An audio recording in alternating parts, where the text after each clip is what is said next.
Vamos ahora con la primera entrevista de esta mañana en Arriba Gente. Tal como les habíamos comentado, el Mercosur va a ser uno de los temas que abordemos con Ignacio Bartesagui, que es doctor en Relaciones Internacionales. Muy buenos días, muchas gracias por acompañarnos. Pero por supuesto, la noticia, la información que acapara la atención aquí en Sudamérica y en el mundo es por supuesto la elección presidencial en Chile, que determina entonces un cambio de timón, y no podemos obviar un comentario acerca de esa situación y sobre todo cuál es el impacto que puede tener en nuestro país. Bienvenido. Muchas gracias. Lo importante es que Chile salga de esta crisis de hace más de 2 años, ¿no? Y acompañe un proceso de reconstrucción de una sociedad que estaba quebrada, que se polarizó mucho en la elección, con 2 candidatos que realmente estaban muy enfrentados en la visión de país, ¿no? Bueno, y ahora esperar un poco el proceso también de la Asamblea Constituyente, la nueva Constitución, en qué deriva eso. Fue un discurso muy moderado el de Boric ayer, entonces buscando también las alianzas, incluso con Kast, que se vieron después de los resultados. Eso creo que es relevante, es un mensaje para la sociedad chilena, que necesita dejar pasar todo este enfrentamiento que se ha dado en 2 años muy complicados desde el punto de vista social, con reclamos, que ahora esperemos que se estabilicen prontamente. Se habló también de una señal, el hecho de que haya enseguida recibido la llamada, sí, o a través de redes sociales de Piñera. También es histórico eso, siempre ocurre, volvió a ocurrir, que eso es relevante, y por supuesto que la señal para el pueblo, buscar, reconstruir definitivamente una sociedad que está quebrada, que tiene muchos reclamos que eran justos en algunos casos, pero que por supuesto se fue más allá de lo razonable en cuanto a un mensaje de mucha inseguridad que por supuesto el mundo entero está observando, porque Chile era un país muy estable desde el punto de vista del respeto de las leyes, de las normas, de estabilidad de la economía, y hace 2 años que está con golpes muy fuertes en ese sentido. Boric sin mayorías parlamentarias, además. Claro. Bueno, en realidad lo que se viene por eso, se viene definitivamente un congreso distinto, una asamblea constituyente que hay que ver en qué deriva eso, y se van a tener que dar nuevas alianzas con partidos históricos que ya no están, pero esperemos que con la esperanza de que se establezca la paz y la tranquilidad en una sociedad que es bien relevante para América Latina. ¿Lo sorprendió el resultado con la diferencia que las encuestas marcaban un empate técnico básicamente de casi 11 puntos de diferencia? Bueno, no es la primera vez que pasa eso, ¿no? Y cuando hay polarización... Pero es mucha la diferencia. Es mucha la diferencia, pero cuando son 2 candidatos que tienen visiones que están en las antípodas realmente, que tienen visiones tan contrarias, suele ocurrir, ¿no?, que las encuestas no terminan de dar resultados muy reales. La cercanía también con nuestro país, ya empezando a introducirnos en lo que puede ser el tema Mercosur, siendo algo que va muy de la mano. ¿Qué impacto puede tener en nuestro país? ¿Puede ser algo positivo, no tanto, este cambio? No, lo que necesita Uruguay, por supuesto, es tener siempre socios de la región que estén estables. Nos preocupa muchísimo la inestabilidad de toda América Latina, porque no es solo Chile, es lo que estamos observando en Argentina, ¿no? Tampoco hay ningún país en América Latina, además de Uruguay, que esté plenamente estable desde el punto de vista de sus instituciones, desde el punto de vista de su política interna, ¿no? Aquí, por supuesto, que tenemos dificultades, pero lo que estamos observando en América Latina en los últimos años preocupa. Entonces, siempre es positivo, y no importa el color del partido político, que los vecinos estén estables desde el punto de vista económico, comercial, desde el punto de vista del respeto de las instituciones, y eso es lo que venimos observando en Chile hace 2 o 3 años, muchas dificultades y un retroceso en un país que era de referencia a nivel de América Latina, y se necesita un Chile siempre fortalecido, ¿no? Bartesagui, ¿qué balance se hace de esta cumbre que se realizó de forma virtual cuando estaba previsto que fuera de forma presencial? La primera en la que iba a participar en esta modalidad el presidente de la República, Luis Lacalle Pou, sin la firma de Uruguay en la declaración final. ¿Cómo queda el bloque ante esta situación? Bueno, la cumbre se vuelve a realizar virtual y se da esa... Después vamos a hablar de ese punto en particular. Ese enfrentamiento en particular por la visita de Lula a Buenos Aires. Es por eso, netamente. Bueno, se vuelve oficialmente se sigue diciendo oficialmente que no. se dice que tiene que ver, por supuesto, con la pandemia. La pandemia. Esto ya ha ocurrido porque previo, cuando Brasil tenía la presidencia pro tempore hace ya un tiempo, también se suspende una reunión porque en ese momento Alberto Fernández hace unas declaraciones muy a favor de Lula porque había salido de la cárcel, no sé si se acuerdan. Esto es la segunda vez que ocurre. Es algo que demuestra la realidad del Mercosur. Demuestra que estamos en un Mercosur muy complicado. Y que por supuesto los resultados se afectan si se hace virtual. No es lo mismo una cumbre presencial que una cumbre virtual. ¿Se pueden discutir desde otros lugares los temas? Por supuesto, y los presidentes tienen conversaciones de otro tipo, de otro tenor cuando es presencial. Y el hecho de no acompañar la declaración final, Bueno, esto tiene que ver con algo que me parece que es razonable que Uruguay no haya firmado esa declaración. ¿Por qué? Porque hay un párrafo muy claro. La declaración es muy general, abarca una gran cantidad de temas, de los cuales sí estamos de acuerdo, ¿no? Uruguay debe estar de acuerdo, pero en lo que tiene que ver con un párrafo en particular, se hace mención al famoso arancel externo común, arancel común, que se comprometían a bajar el arancel, a revisarlo en el segundo semestre con la presidencia pro tempore de Paraguay. Ahora, si vos aceptás eso, si firmás eso, estás de cierta forma reconociendo el consenso en eso, que es lo que habías dicho el día anterior en el Consejo de Mercado Común, que no, y es lo que venís sosteniendo desde hace mucho tiempo, que es, acepto la rebaja del arancel externo común, pero si se discute la flexibilidad. Es como la carta en la manga de Uruguay. Yo por eso no entiendo las discusiones que se han dado y las críticas que se dan. Me parece que lamentablemente también aquí estamos politizando la estrategia de Uruguay en el Mercosur. Cuando pero para del interés nacional, no se trata... O sea, si vos tenés esa carta, ¿por qué la vas a perder? Muchos dicen porque no podés enfrentarte a Brasil y Argentina, porque la estrategia... Pero es el único camino posible. Es el único camino posible. Si uno lo analiza desde el punto de vista objetivo, no tenés otra opción, porque si firmabas esa declaración, después Argentina, Brasil y Paraguay iban a decir que tú ya habías reconocido la rebaja del arancel. Y vos te quedás sin la única carta que tenés para poder justificar tu estrategia de hace 2 años. ¿Cómo impacta? Porque me parece que eso es un punto que tampoco lo hemos profundizado demasiado. ¿Cómo impacta la rebaja del arancel en nuestro país? Muy poco. No nos va la vida ahí. Impacta muy poco. Es un tema estratégico, entonces. Es un tema que Uruguay decidió en su momento con el apoyo de Brasil, fundamentalmente de Bolsonaro, pero de Guedes, del Ministerio de Economía, porque eso también es algo que hay que aclarar. Cuando hablamos de Brasil, ¿no? Ahora, los titulares de los diarios decían el sábado que Brasil abandonó a Uruguay. Primero, ¿qué es Brasil? ¿No? ¿Es Bolsonaro, es Guedes, es Francia, es Itamaraty? ¿Qué es Brasil? Eso debemos tener claro. Porque las declaraciones que se dieron es de un funcionario de alto rango de Itamaraty, pero yo insisto, Francia, Guedes, Bolsonaro no han hecho ninguna declaración en contra de la estrategia de Uruguay. Yo no diría, es apresurado decir que Brasil no soltó la mano.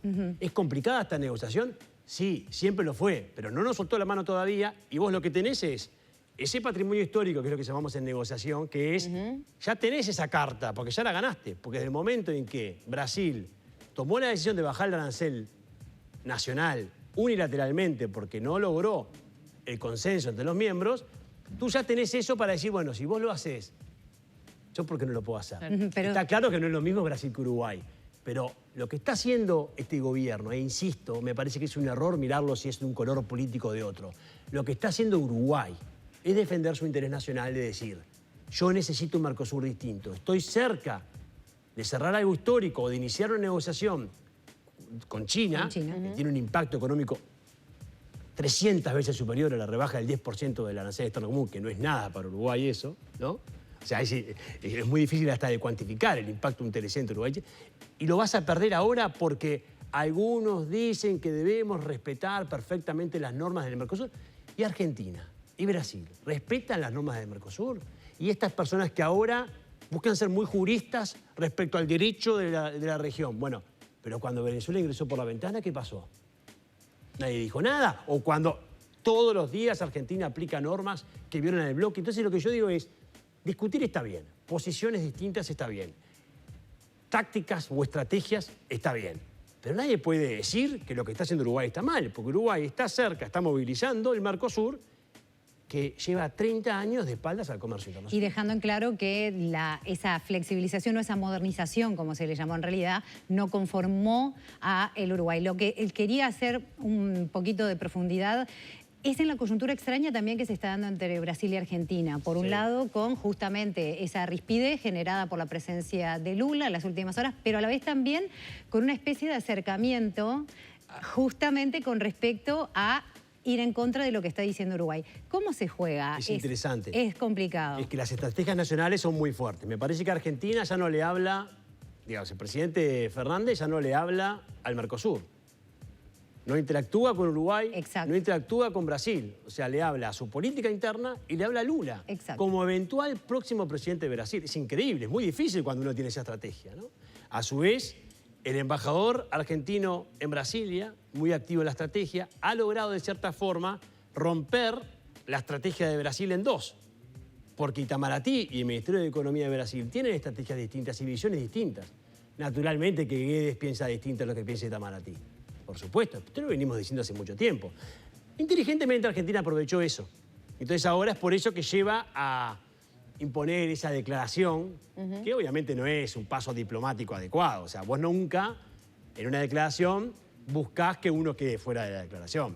Eso se da, no hay que dramatizarlo, pero bueno, y no es la primera vez que ya se dio esto, ¿eh? Todos los medios dijeron que nunca se había dado, ya se dio. Por cierto, Uruguay no acompañó una declaración. ¿Se acuerdan cuando Macri suspendió a Venezuela antes del protocolo de Ushuaia, antes de suspenderlo por la vía legal? Aprobó una declaración que en su momento el gobierno anterior no acompañó. O sea, esto pasa, no hay que dramatizarlo. Pero por supuesto, tiene que ver con lo que decís, tiene que ver con que están todos con estrategias distintas. Brasil tiene problemas internos en los cuales la industria tiene un pensamiento, el agrobusiness tiene otro, Cancillería tiene uno, Economía tiene otro, Bolsonaro tiene otro, o algo distinto, porque también Bolsonaro y Guedes tienen visiones algo distintas. ¿Y Argentina a quién le habla?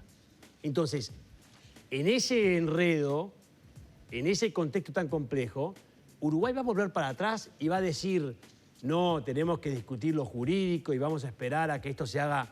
Todos quisiéramos un Mercosur legal, que funcione. Es que uno lo compara, por ejemplo, con la Unión Europea y no tiene punto de comparación con nada, porque siempre lo político se termina imponiendo ante el funcionamiento del bloque que debería ser. Y eso fue algo que conociendo un poco más en profundidad el funcionamiento que tiene la Unión Europea y el impacto en los países, decimos, estamos tan lejos de eso, que es imposible creer que ese acuerdo que se firmó para trabajar en conjunto con la Unión Europea en algún momento se pueda terminar de llevar adelante. O sea, el hecho de firmar un acuerdo con la Unión Europea no quiere decir que te vas a parecer a la Unión Europea. Te acercás un poco. Pero por lo menos trabajar un poco más eso va a demorar. Yo tengo expectativas de que algún día entre en vigor. Va a demorar. Por supuesto que ese acuerdo enfrenta muchas dificultades. Pero claro, el Mercosur es otra cosa de lo que cree la gente. A ver, el error no es solo lo que piensa uno. El error es cuando uno lee los tratados y dice, uy, esto es la Unión Europea. Por eso la discusión de decir, bueno, vamos a sincerarnos. Llevamos más de 30 años de historia, en la cual sabemos que el Mercosur no es lo que dicen los tratados. Están en un 15% llega. Entonces, si no es lo que dicen los tratados, y sabemos que Brasil y Argentina toman las decisiones cuando quieren, y que además no hay visiones comunes ni consensos básicos, no hay una cohesión mínima en el bloque. Ahora que te estás cerca de conseguir algo relevante para los intereses nacionales y para la economía, aparecen los que dicen, no, tenemos que respetar la letra, porque un país pequeño como Uruguay... No, lo que está haciendo Uruguay hoy es lo que se hizo mal en los últimos años. Es respetar el interés nacional y defender tu voto. No decir que sí a todo lo que te plantean Argentina y Brasil sin pedir nada a cambio. Ahora, ¿nosotros qué decimos? ¿Bajás el AEC? Sí. ¿Lo apoyás? Sí. Pero hablemos también de otra cosa. ¿Pero qué fuerza? Porque definitivamente... Por eso, porque vamos a ser honestos, o sea, tampoco nunca fue una unión paritaria. Hay dos fuerzas que son mucho más extremas. Paraguay, que bueno, entra ahora también, y eso me gustaría hablar a tener la presidencia, cómo puede jugar eso en esta situación. Pero Uruguay tiene una fuerza...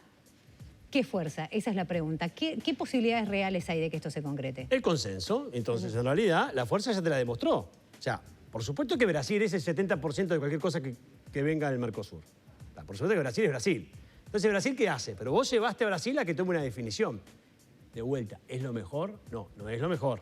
Lo mejor sería poder sentarnos en la mesa, discutir en base al consenso, respetar las leyes, que si tenemos diferencias, funcione el sistema de solución de controversias.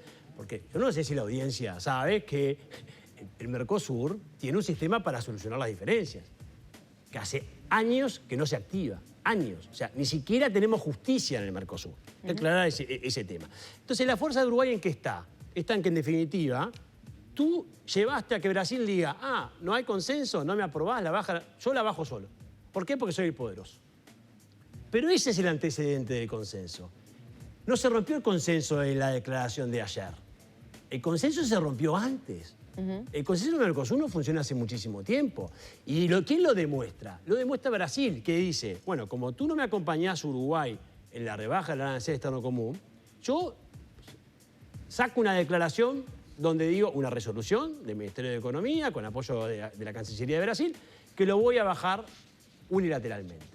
Ahí demostraste que tenés más poder de lo que te indica Uruguay. No, pero por supuesto que no sos relevante en el Mercosur. Pero si el Mercosur tiene sus tratados, que las normas se toman por consenso, tú podés trabar. ¿Qué es lo que no se hacía antes? Antes se aprobaba, te proponían Brasil o Argentina renovar el Parlamento del Mercosur y tú decías sí a cambio de nada. Sí a cambio de nada. Bueno, ¿ahora qué estás diciendo? Sí, pero. Y eso te da poder desde el punto de vista negociador.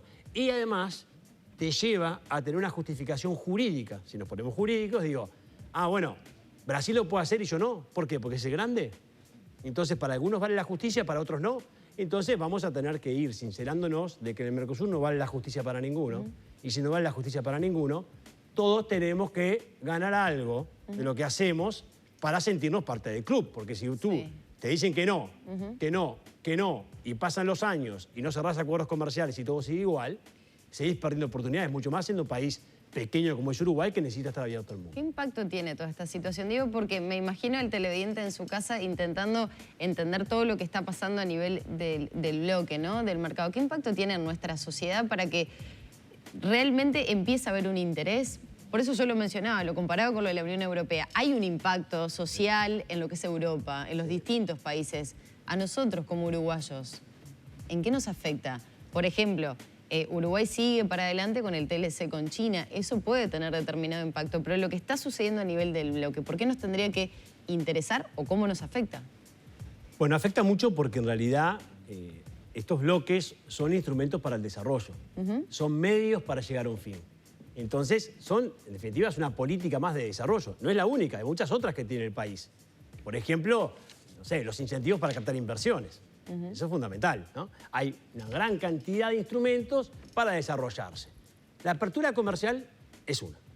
Y además comprobado hace muchísimo tiempo por la teoría económica de que es muy relevante. Por eso es lo que Uruguay reclama.